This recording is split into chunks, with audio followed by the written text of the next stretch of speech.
4 ജില്ലകളിൽ കേന്ദ്ര കാലാവസ്ഥാ വകുപ്പ് റെഡ് അലർട്ട് പ്രഖ്യാപിച്ചു. വിശദമായ വീഡിയോയിലേക്ക് കടക്കും മുമ്പായി ഈ വീഡിയോ നിങ്ങൾ ആദ്യമായി കാണുകയാണെങ്കിൽ ലൈക്ക് ചെയ്യാനും ചാനൽ സബ്സ്ക്രൈബ് ചെയ്യാനും മറക്കാതിരിക്കുക. കേരളത്തിൽ അതിതീവ്ര മഴയ്ക്ക് സാധ്യതയുള്ളതിനാൽ കേന്ദ്ര കാലാവസ്ഥാ വകുപ്പ് റെഡ് അലർട്ട് പ്രഖ്യാപിച്ചിരിക്കുന്നു.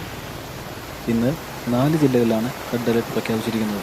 കോഴിക്കോട്, വയനാട്, കണ്ണൂർ, കാസർഗോഡ് ജില്ലകളിലാണ് ഇന്ന് റെഡ് അലർട്ട് പ്രഖ്യാപിച്ചിരിക്കുന്നത്. നാളെ ജൂലൈ 18-ന് വയനാട്, കണ്ണൂർ, കാസർഗോഡ് ജില്ലകളിലും ജൂലൈ 19-ന് കോഴിക്കോട്, വയനാട്, കണ്ണൂർ, കാസർഗോഡ് ജില്ലകളിലും ജൂലൈ 20-ന് മലപ്പുറം, കോഴിക്കോട്, വയനാട്, കണ്ണൂർ, കാസർഗോഡ് ജില്ലകളിലുമാണ് കേന്ദ്ര കാലാവസ്ഥാ വകുപ്പ് റെഡ് അലർട്ട് പ്രഖ്യാപിച്ചിരിക്കുന്നത്. റെഡ് അലർട്ട് പ്രഖ്യാപിച്ചിരിക്കുന്ന സാഹചര്യത്തിൽ നാളെയും വിദ്യാഭ്യാസ സ്ഥാപനങ്ങൾക്ക് അവധി ലഭിക്കുവാൻ സാധ്യതയുണ്ട്.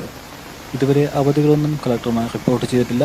റെഡ് അലർട്ട് തുടർന്ന സാഹചര്യത്തിൽ വിദ്യാഭ്യാസ സ്ഥാപനങ്ങൾക്ക് ഇന്ന് അവധി നൽകിയിരുന്നു.